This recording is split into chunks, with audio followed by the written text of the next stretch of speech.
Hello and welcome back to the Eyes of O Gaming channel for another game review. And today we have a single-player action-adventure indie space game. And so what game is that? Well, it's called Deliver Us the Moon. It was released in 2019, being developed by Kyokin Interactive and published by Wired Productions. Checking out the developer, the only other game that I saw was Deliver Us Mars, so it seems that these are really the only games that they've worked on. So without any further ado, let's look at Deliver Us the Moon and see how it holds up today, looking at everything in as objective a way as we can, so that I can hopefully help you decide, is it still worth it for you? Let's get into it.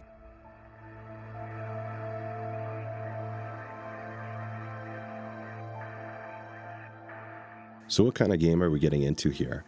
Well, basically you play as a lone astronaut who's being sent on a moon mission. It takes place sometime in the near future, and the Earth's natural resources are depleted. As a result, an organization called the World Space Agency, or WSA, was created, which had previously gone to the moon in order to generate a new source of energy and avert the crisis back on Earth. At some point, communications between Earth and the moon ceased, and this new energy source was cut off. Years later, you're actually going to the moon to investigate what happened and try to get the energy turned back on.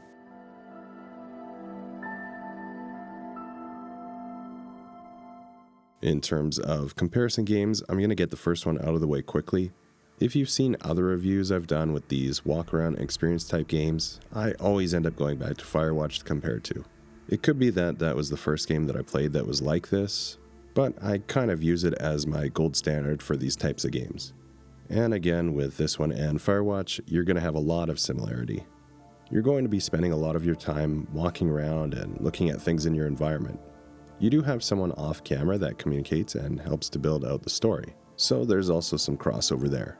Of course, the big difference between this is going to be the type of environment that you're in. In Firewatch, it was all nature. Here, of course, we've got a sci-fi setting with space and the moon. Another game that I'd like to compare to is Valley. Really, the main comparison here is that the story drives the game, but majority of it is going to come from finding audio recordings, holograms, or the many things that you can find and read as you travel along. So just like with Valley, you're not going to be interacting with NPCs or that kind of thing. Most of the story is going to be told from people who have long since left the area, just like in Valley, and you're working your way through. And so you end up feeling more like an investigator who's now come in after the fact to try to figure out what's happened. Just like in Valley, this role of investigator essentially just means moving around and exploring your environment, but really just continuing to go forward. You're not actively solving any mysteries here, you're just moving along a very linear path, and the investigation is simply to satisfy your own curiosity. And this happens by experiencing the story as it unfolds. So aside from those games, maybe we could mention the Turing Test, just for the sci-fi environment and puzzle solving.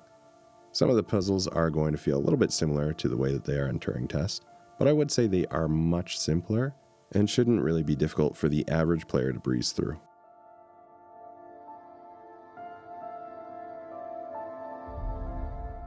We're looking at a third-person action-adventure taking place in space, on the moon, and in various space station or outpost settings. This is a firmly story-driven game, with the story being the most important aspect of it. The major game mechanics are going to be the exploration of different environments that I mentioned, and solving puzzles within them. Many of the puzzles are actually going to be action puzzles, which require you to act quickly or within a specific time frame, rather than just solving a drawn-out, intellectually challenging puzzle. Personally, I would rank the difficulty of the puzzles as fairly simple, but of course this is going to vary between different players. You do also have some resource management, such as ensuring that you pay attention to your oxygen levels. As in specific environments, this can pose an additional challenge. It's typically going to be used in conjunction with the puzzles in order to add tension and create these time-dependent action puzzles that I mentioned. We've also got some zero-gravity sections, which is going to add a unique aspect to the puzzle solving, and there's even a lunar rover for moving around on the moon's surface.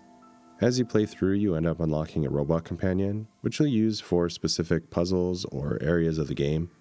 And there's also some interaction with the environment, such as moving crates or boxes to create paths, or navigating specific environmental hazards. So I said that story is the most important aspect of the game, and much of this is going to be told through visions of holograms or audio logs, which you watch and listen to as they play out. Really, I've got to say this is the main aspect of the game, as you're investigating or playing through a story which unfolds as you move from location to location, seeing what transpired and leading to the current situation.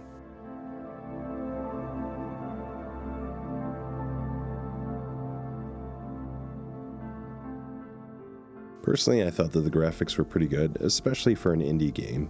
Things are colorful and vibrant, which I like to see, and there's a little bit of diversity of locations, but it's not going to be huge. Like I said, it takes place in lunar environments, space, and space stations or outposts.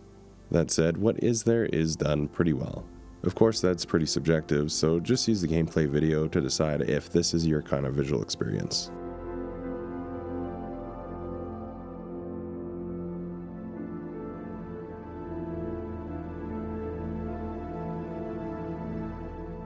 In terms of bugs and performance, I didn't run into any major issues in this one.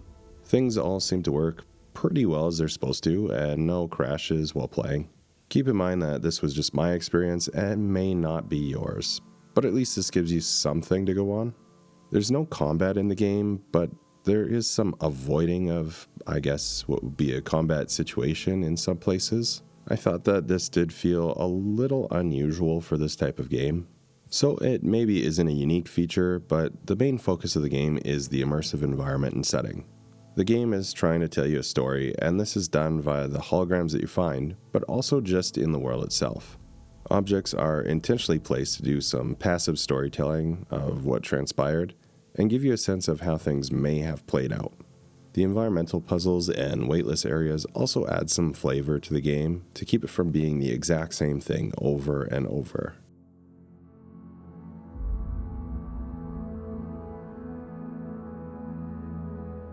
Sound like graphics is going to be up to the player. Personally, I thought the voice acting and environmental sounds were pretty good, but nothing new here. I'll play some examples so you make up your own mind on it though.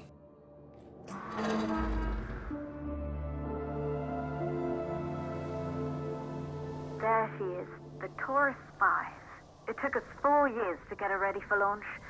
But you need to hurry. The dust storm will hit this area in a few hours. If we don't succeed now, the Fortuna mission will be over for good. This is Pearson Station Engineer Sarah Baker again.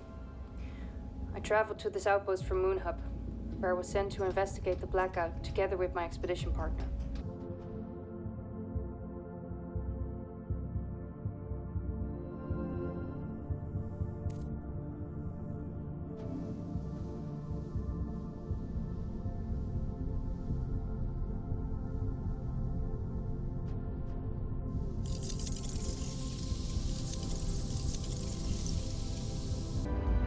Tombo track access.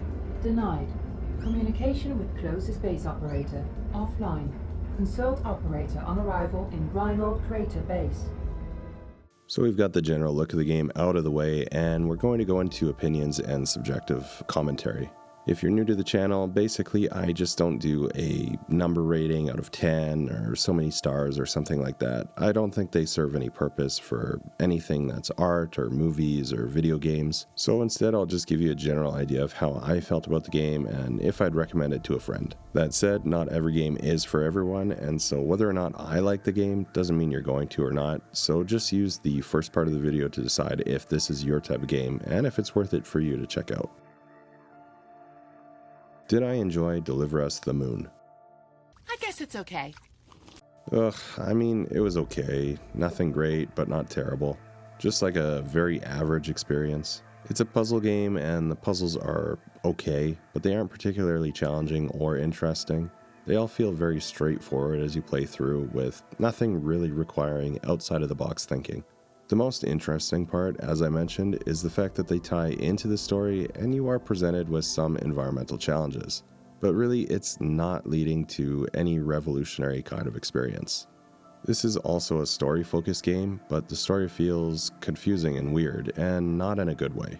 I'm going to try to stick mostly to things in the opening sequence when I talk about story so that I can avoid some spoilers, but nonetheless, spoiler warning. So you're being sent to the moon to get the power back on? Fine. This power is essentially what everyone on Earth is relying on to survive? Okay. So to deal with this, the entire collective world governments decide to send one person to deal with whatever happened, to make an entire outpost colony that is fundamental to the survival of the entire planet go dark. I don't buy it. We have lights on and much of the facility is still running. With power being such a scarce commodity, that means that they must be hoarding it for this facility because it's that important. We've also got a world news radio broadcast and communication with at least one person, so I would suspect that they have means to get at least some other people to the facility. And with all that, they decide to send just one person on what is the most important mission imaginable. I get that they wanted to do this for gameplay reasons, but from a story perspective, it just makes no sense at all. They obviously sent people up before to get things working, and there was power for some time. Then we stop receiving power on Earth, and they decide to send one person, alone, after 5 years, to fix everything. This is an absolutely ridiculous concept. It's like they found a workaround, dumped incredible resources to get it up and running, and then just went, okay, well, I guess that's done. We're supposed to believe that everyone just forgot about it until something went catastrophically wrong. If this was actually the single most important thing to the survival of humanity, there would be a stockpile and building up of what resources are needed when the power was on to ensure that transport and communication would be possible if things went wrong. If there's only a small amount of fuel, all of it will likely be stockpiled by whoever's in control of the moon base to ensure that they can maintain power and control. I could go more into this, but I feel like it's just going to keep getting more spoilery with the endgame, and it just makes no sense from a logical or story standpoint. So now, if the game is a puzzle game with an emphasis on story, and I thought the puzzles were bland and the story didn't make any sense, why do I say it's okay and not terrible? Well, the game itself as a whole is okay. The story, though illogical, can be interesting to explore as you investigate the outpost. The environments are interesting to explore, and it looks pretty good as you do it. It's essentially a walking sim, narrated story that takes place in a sci-fi setting, with some puzzles thrown in to keep up the tension. That's probably not going to appeal to everyone, but for others that could be the exact thing that they're looking for. If you want a fairly casual experience with no combat and simple puzzles that won't leave you scratching your head for hours on end, then maybe give Deliver Us the Moon a chance.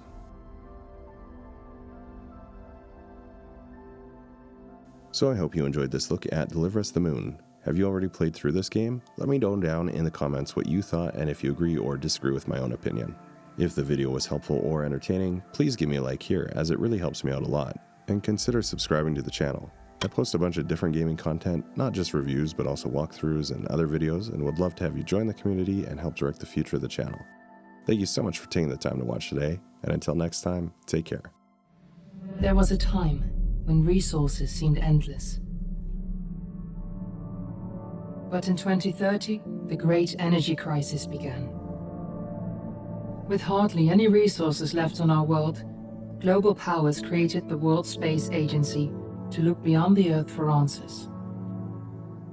The answer was found in helium-3, a powerful isotope discovered in abundance on the Moon. With it, humanity could satisfy its energy demand for decades to come. And so, in 2032, mankind colonized the Moon. Spearheaded by the Lunar Council, the WSA constructed several permanent settlements to harvest and process helium-3.